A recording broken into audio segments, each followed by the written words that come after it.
CRS ಕಾರ್ಯಕ್ರಮಕ್ಕೆ ಅಂಗನವಾಡಿ ಕಾರ್ಯಕರ್ತರು ಶಾಲಾ ಮಕ್ಕಳ ದುರ್ಬಳಕೆ ಮಳವಳ್ಳಿ ಕಾರ್ಯಕ್ರಮದ ಎಫೆಕ್ಟ್ನಿಂದ ಚಲುವರಾಯಸ್ವಾಮಿ ಮಾಧ್ಯಮಗಳ ಮೇಲೆ ಎಗರಾಡಿದ್ದಾರೆ ಅಂತ ಮಾಜಿ ಶಾಸಕ ಸುರೇಶ್ ಗೌಡ ಅವರು ಟಾಂಗ್ ಕೊಟ್ಟಿದ್ದಾರೆ. ಇವರ ನೇತೃತ್ವದಲ್ಲಿ ಸೆಮಿಕಂಡಕ್ಟರ್ ಒಂದು ಕ್ರಾಂತಿ ಮಾಡಬೇಕು ಅಂತಕ್ಕಂಥದ್ದು ತಮಗೆಲ್ಲ ಗೊತ್ತಾಗ್ತಾ ಇದೆ.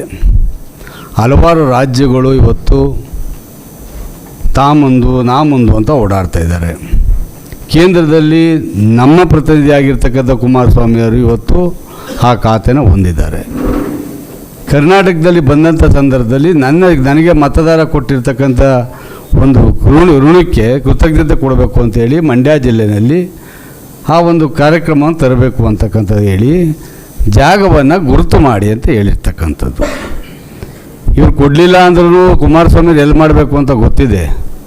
ಆದರೆ ಇವರ ನಡವಳಿಕೆಗಳು ಅದನ್ನು ಡಿಸ್ಪ್ಯೂಟ್ ಮಾಡ್ತಾ ಇರೋದ್ರ ಬಗ್ಗೆ, ಜೊತೆಗೆ ಮಾಧ್ಯಮದವರ ಮೇಲೆ ದಯವಿಟ್ಟು ನಾನು ತಮ್ಮಲ್ಲಿ ಕ್ಷಮೆ ಕೇಳ್ತೀನಿ ಅವ್ರ ಪರವಾಗಿ. ಯಾಕೆಂದರೆ ಆತ ನಮ್ಮ ಕಾನ್ಸ್ಟಿಟ್ಯೂನ್ಸಿನ ಪ್ರತಿನಿಧಿ ಮಾಡ್ತಾ ಇರ್ತಕ್ಕ ನನಗೂ ಸಹ ಶಾಸಕ.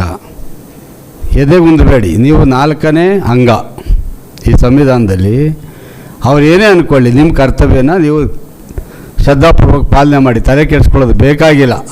ಅವರು ಎಗರಾಡೋದು, ಅದಾದಮೇಲೆ ನಾನು ಯಾವುದೋ ಮಾತೆ ತಗೊಬಿಟ್ಟಿದ್ದೆ, BP ಹೆಚ್ಚಾಗ್ಬಿಟ್ಟಿತ್ತು ಅನ್ನೋದು ಇದೆಲ್ಲ ಗೊತ್ತಿರ್ತಕ್ಕಂಥದ್ದು. ಮನುಷ್ಯ ಬೆಳಿಬೇಕಾದ್ರೆ ಮೆಟ್ಟುಗಳ ಹಾಕೋತಾರೆ, ಬೆಳೆದ ಮೇಲೆ ತಳ್ತಾರೆ. ಈಗ ಭಾಳ ಎತ್ತರದಲ್ಲಿದ್ದಾರೆ. ನೀವು ಅವ್ರ ಕಣ್ಣಿಗೆ ಮನುಷ್ಯ ಥರ ಕಾಣ್ತಾ ಇಲ್ವೇನೋ ಅಥವಾ ನಾವು ಮನುಷ್ಯ ಥರ ಕಾಣ್ತಾ ಇಲ್ವೋ ನಮಗೆ ಗೊತ್ತಿಲ್ಲ. ಇದು ಪರಿಸ್ಥಿತಿ ಇರ್ತಕ್ಕಂಥದ್ದು. ಅಭಿವೃದ್ಧಿ ವಿಷಯದಲ್ಲಿ ನಾವು ಸೋತಿದ್ದೀವಿ. ನಮ್ಮನ್ನೇನು ಅವ್ರು ಕರೆಯೋದು ಬೇಡ, ನಾವೇನು ಮಾತಾಡಲ್ಲ, ನಾವು ಸಹಕಾರ ಕೊಡೋಕ್ಕೆ ರೆಡಿ ಇದ್ದೀವಿ. ಆದರೆ ಯಾವುದೋ ಒಂದು ಕಾರ್ಯಕ್ರಮ ತರ್ತೀವಿ ಅಂತಂಥ ಸಂದರ್ಭದಲ್ಲಿ ಎಲ್ಲಿ ತರ್ತೀರಿ, ಏನು ಮಾಡ್ತೀರಿ, ಹೇಗೆ ಅಂತ ಅದನ್ನು ಕೇಂದ್ರ ಸಚಿವರ ಜೊತೆ ಕೇಂದ್ರ ಸರ್ಕಾರಗಳು ಕೂತ್ಕೊಂಡು ಮಾಡ್ತಕ್ಕಂಥ ವಿಧಿವಿಧಾನಗಳೇ ಬೇಜಾನಿದ್ದಾವೆ. ಅದನ್ನು ಬಿಟ್ಟು ಅದನ್ನು ಆಡ್ಕೊಳ್ಳೋ ರೀತಿಯಲ್ಲಿ ಮತ್ತೊಂದು ರೀತಿಯಲ್ಲಿ ಪ್ರತಿಯೊಬ್ಬ ದಿವಸಕ್ಕೆ ಒಬ್ಬೊಬ್ಬ ಸ್ಟೇಟ್ಮೆಂಟ್ಗಳು ಕೊಟ್ಕೊಂಡು ಯಾರಿವತ್ತು ಈ ರಾಜ್ಯದ ಜನತೆಗೆ ಕಿವಿ ಹೂ ಮುಡಿಸ್ತಾರೆ ಅಂತಕ್ಕಂಥದ್ದು ಜನತೆ ಗೊತ್ತಿದೆ. ಅದನ್ನು 2028 ತೋರಿಸ್ತಾರೆ. ನಮ್ಮ ಮಂತ್ರಿಗಳಿಗೆ ಗೊತ್ತಿಲ್ಲ, ಆರೋಗ್ಯ ಸರಿ ಇಲ್ವೋ, ಹೆಚ್ಚು ಕಡಿಮೆ ಆಗ್ತಾ ಇದೆಯೋ ಏನೋ ಗೊತ್ತಿಲ್ಲ ನನಗೆ. ಅವ್ರು ಯಾಕೆ ಅವತ್ತು ಆ ರೀತಿ ಮಾಧ್ಯಮದವರ ಮೇಲೆ ಬಿದ್ದರು ಅಂತಕ್ಕಂಥದ್ದು ಬಹುತೇಕ ಮಳವಳ್ಳಿ ಎಫೆಕ್ಟು ಅನಿಸ್ತದೆ. ಮಳವಳ್ಳಿ ಕಾರ್ಯಕ್ರಮದಲ್ಲಿ ಪಾಪ ಕುಮಾರಸ್ವಾಮಿ ಅವ್ರು ನೋಡಿ ಜನಗಳು ಜೈಕಾರ ಕೂಗಿದ್ದು ನೋಡಿ ಎಫೆಕ್ಟ್ ಸ್ವಲ್ಪ ಅವ್ರಿಗೆ ಆಗಿರ್ತದೆ. ಅದಕ್ಕೆ ಅಂತ ನಾನು ವೈಯಕ್ತಿಕವಾಗಿ ಭಾವಿಸಿರ್ತಕ್ಕಂಥ ಪ್ರಶ್ನೆ ಅದಲ್ಲ. ಇವತ್ತು ರಾಜ್ಯ ವಿಶೇಷವಾಗಿ ನಮ್ಮ ಜಿಲ್ಲೆ ಅಭಿವೃದ್ಧಿ ಆಗಬೇಕು, ಕೈಗಾರಿಕೆಗಳು ಬರಬೇಕು. ಅದಕ್ಕೆ ಏನು ಮಾಡಬೇಕು ಅದನ್ನು ಮಾಡಿರಿ. ನೀವು ಗುರುತು ಮಾಡ್ರಪ್ಪ ಅಂತ ಅದು ಯಾರೋ ಒಬ್ರು ಹೇಳ್ತಾರೆ. ಇಡೀ ಸರ್ವೆ ನಂಬರ್ ಪುಟ್ಟರಾಜ್ ಅವರು ಇವಾಗ ತರಿಸಿದ್ದಾರೆ. ಇಡೀ ಸರ್ವೆ ನಂಬರ್ ಹುಡುಕೋರು ಇದೆಲ್ಲ ಪ್ರೈವೇಟ್ ಪ್ರಾಪರ್ಟಿ. ಇಲ್ಲೆಲ್ಲೂ ಯಾವುದು ಕಾಡಾಪಾಡ ಯಾವುದು ಕಾಣಿಸ್ತಾ ಇಲ್ಲ. ಎಂಟರ್ ಸರ್ವೆ ನಂಬರ್ ಇಲ್ಲಿದೆ, ಇವಾಗ ನಿಮ್ಗೆ ಕೊಡ್ತೀವಿ ನೋಡ್ಕೊಳ್ಳಿ. ಈ ಥರ ಉಡಾಪೆ ಮಾತಾಡೋದಕ್ಕಿಂತ ಹೆಚ್ಚಾಗಿ ಅದನ್ನು ಅವ್ರಿಗೆ ಆದ ವೇದಿಕೆ ಇದೆ, ಯಾವುದೋ ದಿಶಾ ಮೀಟಿಂಗು, ಮತ್ತು ಅಲ್ಲಿ ಕೂತ್ಕೊಂಡು ಕೇಂದ್ರ ಸಚಿವರು ತಾವು ನೋಡ್ತಾ ಇದ್ದೀವಿ. ಪುಟ್ಟರಾಜ್ ಅವರು ಹೇಳ್ದಂಗೆ ಇಡೀ ದೇಶದಲ್ಲಿ ಎಂತೆಂಥ ಮುಖ್ಯಮಂತ್ರಿಗಳಿಗೆ ನಮಗೆ ಕೊಡಿ, ಇಂಡಸ್ಟ್ರೀಸ್ ನಮಗೆ ಕೊಡಿ ಅಂತ ಕೇಳ್ಕೊಳ್ತಾ ಇದೆ.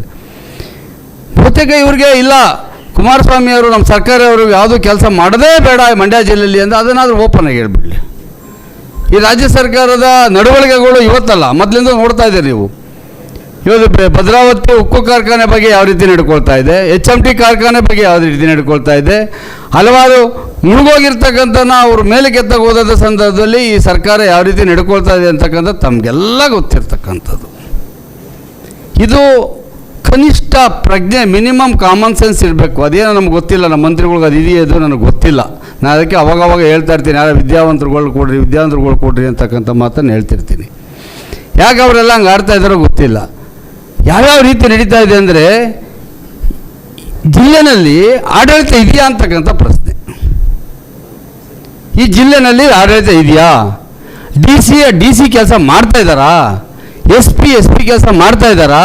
ಅಧಿಕಾರಿಗಳಿಗೆ ಸರ್ಕಾರ ಸಂಬಳ ಕೊಡ್ತಾ ಇದ್ದೋ, ಇಲ್ಲ ಈ ಮಂತ್ರಿಗಳು ಸಂಬಳ ಕೊಡ್ತಾ ಇದ್ದಾರೋ, ಇಲ್ಲ ಅದರ ಪಕ್ಷ ಸಂಬಳ ಕೊಡ್ತಾ ಇದ್ದಾರೆ ಅಂತಕ್ಕಂಥ ನಮಗಂತೂ ಅರ್ಥ ಆಗ್ತಾರೆ. ನಮಗೊಂದು ಸಣ್ಣ ಉದಾಹರಣೆ ಹೇಳ್ತೀನಿ. ಮೊನ್ನೆ ನಾಗಮಂಗಲ ತಾಲೂಕಿನಲ್ಲಿ ಅಕ್ರಮ ಗಣಿಗಾರಿಕೆ ನಡೀತಾ ಇದೆ. ಅಕ್ರಮ ಗಣಿಗಾರಿಕೆಯಲ್ಲಿ ರಾತ್ರಿ ಹೊತ್ತು ಕದ್ದು ಹೊಡಿತಕ್ಕ ಇರ್ತಕ್ಕಂಥ ಸಂದರ್ಭದಲ್ಲಿ ಒಂದು ಲಾರಿ ಬಿದ್ದೋಗ್ತದೆ. ಅದ್ರ ಜೊತೆ ಡ್ರೈವರು ಬಿದ್ದೋಗ್ತಾನೆ. ಕೊನೆಗೆ 3 ದಿವಸ ಆದಮೇಲೆ 4ನೇ ದಿವಸಕ್ಕೆ ಹೆಣ ಮೇಲೆ ಬರ್ತದೆ. ನೆನ್ನೆ ಡೆಡ್ ಬಾಡಿ ಸಿಕ್ಕಿದೆ, ಬಲಾರಿ ಎತ್ತಿದ್ದಾರೆ. ಇದುವರೆಗಾದರೂ ಏನಾದರೂ ಯಾರ ಮೇಲಾದರೂ ಕ್ರಮ ತೆಗೆದುಕೊಂಡಿದ್ದಾರೆ? ಅವನ ಜೀವ ಹೋಗಿದೆ, ಅದು ಒಬ್ಬ ಪರಿಶಿಷ್ಟ ಪಂಗಡಕ್ಕೆ ಸೇರಿದಂಥ ಒಬ್ಬ ಕೂಲಿ ಕಾರ್ಮಿಕನ ಜೀವ ಹೋಗಿದೆ, ಯಾರಾದರೂ ಕ್ರಮ ತೆಗೆದುಕೊಂಡಿದ್ದಾರಾ? ಹೆಣ ಯಾರು? ಈಗ ಜವಾಬ್ದಾರಿ ಯಾರು? ಅಕಸ್ಮಾತ್ ಅಲ್ಲಿ ಗಣಿಗಾರಿಕೆ ನಡೀತಾ ಇದ್ರೆ ಅದಕ್ಕೆ ಸೇಫ್ಟಿ ಮೆಜರ್ಮೆಂಟ್ಸ್ ಏನೇನು ಮಾಡಿದ್ದಾರೆ, ಯಾಕೆ ಮಾಡಿಲ್ಲ? ಇದುವರೆಗೆ ಅಲ್ಲಿ ಇರ್ತಕ್ಕಂಥ DVD-ಗಳನ್ನ CC ಕ್ಯಾಮ್ರಾಗಳನ್ನ ಯಾಕೆ ತಗೊಂಡಿಲ್ಲ? ಈ ಥರ ಪ್ರಶ್ನೆಗಳು ಬರ್ತಕ್ಕಂಥದ್ದು. ನೆನ್ನೆ ಒಂದು ಕಾರ್ಯಕ್ರಮ ಮಾಡ್ತಾರೆ, ಅವ್ರ ಮಗನ್ನ ಮುಂದೆ ತರೋಕ್ಕೋಸ್ಕರ ಇಡೀ ಸ್ಕೂಲಿಗೆ ರಜಾ ಕೊಡಿಸಿಸ್ಬಿಟ್ಟು ಕಾರ್ಯಕ್ರಮವನ್ನು ಬೆಳ್ಳೂರಿನಲ್ಲಿ ಮಾಡ್ತಾರೆ.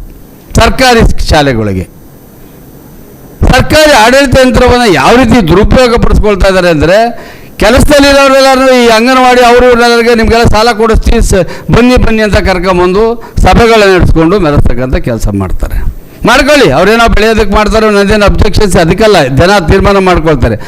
ಆದರೆ ನಾನು ಮೂಲಭೂತ ಕೇಳ್ತಾ ಇರ್ತಕ್ಕಂಥದ್ದು, ಎಷ್ಟು ದಿವಸ ಈ ರೀತಿಯ ಪಕ್ಷಪಾತಗಳನ್ನ ಮಾಡ್ತಾ ಇದ್ದೀರಿ?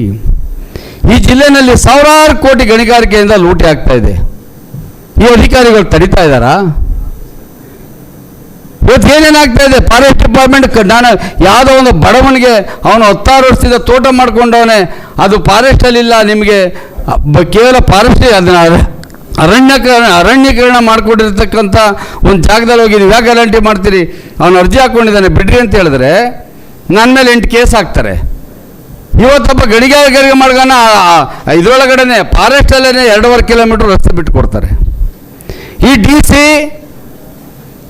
ಈ ಇರ್ತಕ್ಕಂಥ DFಗಳು ಯಾವ ರೀತಿ ಎದುರುಕೊಂಡು ಕೂತಿದ್ದಾರೆ ಅಂದರೆ, ಯಾವ್ದಾದ್ರು ಗಣಿಗಾರಿಕೆ ಉತ್ತರ ಕೊಡಬೇಕಾದ್ರೆ ಫಾರೆಸ್ಟಿಂದ ಯೂನಿವರ್ಸಿಟಿ ತರಬೇಕಲ್ಲ, 30 ದಿವಸ ಆ ಫಾರೆಸ್ಟ್ ಯೂನಿವರ್ಸಿಟಿ ಕೊಡಲಿ ಅಂದರೆ ಡೀಮ್ ಟು ಬಿ ಅಕ್ಸೆಪ್ಟೆಡ್ ಅನ್ನತಕ್ಕಂಥ ಕಾನೂನು ಮಾಡ್ಕೊಂಡಿದ್ದಾರೆ.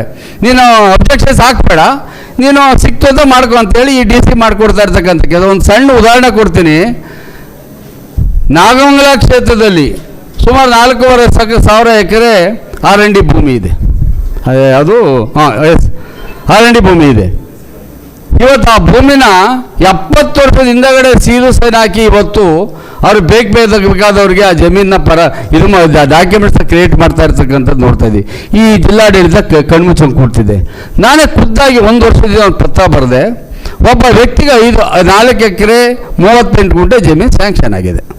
ಯಾವುದೋ ಕಾಲದಲ್ಲಿ ಅವ್ರ ಅಣ್ಣ ತಮ್ಮದಿರು ಅದನ್ನ ಡಿವೈಡ್ ಮಾಡ್ಕೊಂಡಿದ್ದಾರೆ. ಡಿವೈಡ್ ಮಾಡಿಕೊಂಡು ಅವ್ರು ಪೊಸಿಷನ್ ಇದ್ದಾರೆ.